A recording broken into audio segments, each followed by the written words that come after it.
Where do we find culture? Well, as a knowledge representation, culture exists inside our heads in the form of beliefs, norms, ideas, and values endorsed by members of the culture. So that we refer sometimes that as personal knowledge. But culture also exists in our heads in the form of the same beliefs, values, and norms, but in this case not endorsed by us, but the ones we believe those around us endorse. That's what we call shared knowledge. Both personal and shared knowledge exist in our heads, but personal knowledge is based on our own values and beliefs and opinions as nurtured by the culture, whereas shared knowledge is our opinion of how others around us share those values and beliefs. Next, we're going to do an exercise to illustrate the distinction between personal and shared knowledge. But let's just keep in mind that in both cases, both personal and shared knowledge, we're talking about culture inside the person, culture in our heads. Culture don't only exist inside our heads. Culture also exists around us. Culture is ubiquitous in everything that's around us in society. Culture is evident in social institutions, for instance, or things that we human beings built to operate efficiently between each other. For instance, let's illustrate with an example. In the US, which is a more individualistic culture as we described earlier, maternity leave is 12 weeks unpaid. So in the individualistic US culture, we have decided collectively that a woman should only have 12 weeks of unpaid maternity leave. And then after that, she should be ready to take care for herself. But let's contrast that with another country, the Czech Republic, which is a less individualistic and more collectivistic European, Central European culture. Well, there, maternity leave is 3 years paid.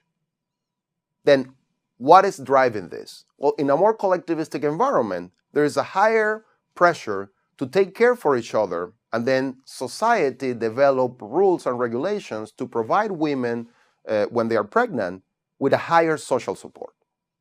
So culture exists in our social institutions and constructions. Culture also exists in monuments and constructions, things that we built to represent the culture. Let's review a couple of examples. For instance, in the United States, in the American culture, one of the biggest monuments is the Statue of Liberty.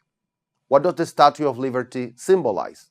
Well, the name says it itself, liberty and freedom.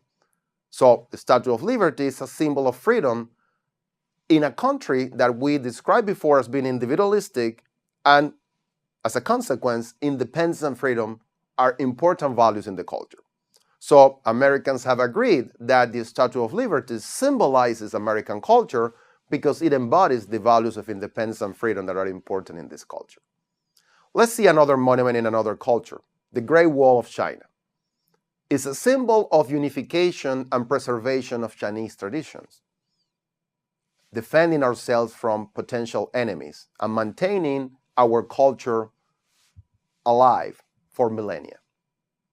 Then we said before that China is a vertical collectivistic culture. If you remember from our discussion at that time, protection of the status quo, tradition, respect for tradition are very important themes in vertical collectivistic cultures. So when we see the Great Wall of China, it embodies these values, and then it becomes easier for the Great Wall of China to emerge as a consensual representation of Chinese culture, or to emerge as a cultural symbol due to the embodiment of these important values. Culture also exists around us in monuments and constructions that are more mundane. We think, for instance, in Chinese culture, in Chinese architecture, there is a very strong emphasis in what is called bilateral symmetry. And this is related to this understanding in Chinese culture that things should be in harmony with the environment. Then architecture in Chinese culture reflects the values of and the importance of harmony with the environment, and then that's reflected in our constructions. Culture also exists around us in songs and books and developmental materials. Remember that culture is shared knowledge that we acquire. How do we acquire this knowledge? Well, part of this knowledge is acquired during our development of human beings. Then, not surprisingly, developmental materials, as in songs and books, are also impacted by the culture. So, for instance, in American culture, years ago, there was a very popular character for children. His name was Barney. And in Barney's programs, There were a lot of songs that emphasized uniqueness, emphasized how much you could pursue your dreams, emphasized how you were different, separate from others, very unique, very special. Remember, we've been talking in this video how American culture is an individualistic culture. We saw that in the Statue of Liberty. Now we see it in songs and themes in developmental materials that emphasize independence, uniqueness, being different from others, and pursuing your own dreams, which are all individualistic themes. But contrast that with developmental materials in collectivistic cultures like those in Latin America. In many Latin American cultures, kids start to learn how to read and write using a book that the first page of the book starts with how to read and write the sentence, "I love my mom," or "Mi mamá me ama" in Spanish. So it sounds like a coincidence, but we see that as a reflection of the culture.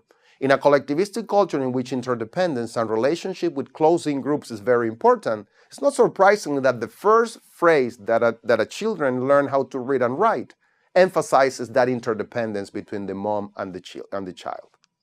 So culture also exists in songs, books, and developmental materials. Culture is also pervasive in popular games. So for instance, in American culture, one of the most popular games is American football. American football is a game that emphasizes competition, sometimes in a little bit of an aggressive fashion. It's a rugged sport in which people are sometimes fighting with each other. If we remember from a vertical individualistic orientation in America, we said that this notion of competition, racing in status, fighting, ruggedness become important themes. So this is also captured in popular games. Now think, for instance, in China. A popular game is Jiangxi. It's a badminton-like game played with a shuttlecock, and which the idea is to balance this shuttlecock. That emphasizes again the notion of harmony, health, relationship between you and the environment, precision, balance, maintenance of the status quo. This is a game that's been played for hundreds of years and still being popular in China. So games can also reflect the culture.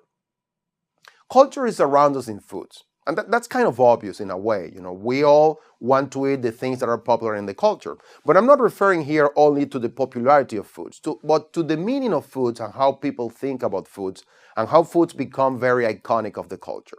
So let's take, for instance, again, American culture. In American culture, one of the most popular foods is breakfast cereal. And in particular, we have a particular type of breakfast cereal or of foods that we eat in the morning that we call baby finger foods. And these baby finger foods, as the word reflects, is foods that babies can eat with their fingers. Why is it important that a baby can eat something by himself in an individualistic culture? Well, it is important because it emphasizes from a very early stage that notion of independence and freedom. If you can feed yourself, you're a lot more independent than if you cannot. But in other cultures that are more collectivistic, this notion of baby finger foods or of kids feeding themselves is unheard of. What these cultures emphasize is that interdependence in which the mother feeds the baby. So, culture is also present in foods. Culture is obviously represented in consumer products more generally. And we're going to start talking about that in the future videos. But let me just give you an example. For instance, in American culture, jeans is a very iconic American product. And again, jeans is a piece of garment that doesn't require too much caring. It's rugged, it's durable, it's very comfortable. So then it's associated with that idea of being free, having freedom to pursue your own activities comfortably. Then, not surprisingly, in American culture, jeans become a very iconic product. Finally, culture is also present in brands. And this is going to be the key theme we're going to be discussing in the future, how culture is embodied by brands. But in the same way that culture is embodied around us in monuments, in products, in foods, it's also going to be present in brands. Let me give you an example. Harley-Davidson is an iconic American brand of motorcycles that is typically associated with values of individualism, freedom, independence, ruggedness. If you remember, the theme of what we've been discussing in this video about American culture is this notion of the individualistic emphasis on independence, freedom, self-reliance, doing your own things. So then Harley-Davidson embodied those values and then becomes an American icon. In the same way that, for instance, Prada is an Italian symbol for Italians that emphasizes that notion of hedonism that oftentimes we associate with Italian culture. So we find this cultural symbolism of brands in many different cultures. And what we're going to discuss in the next videos is how we imbue brands with those meanings to create stronger connections. But summarizing what we learned in this video, first, culture exists both in our heads as values and beliefs, and outside our heads in things that surround us, in material objects, social institutions. In the head, culture manifests itself in our own personal beliefs and values that being nurtured by the culture, but also in our knowledge about others' beliefs and values, or what others around us value and believe. Outside the head, culture manifests itself in social institutions, in monuments and buildings, in sports and games, in foods, in consumer products, and finally in brands. In the next video, we're going to focus more on this notion of cultural symbolism in brands.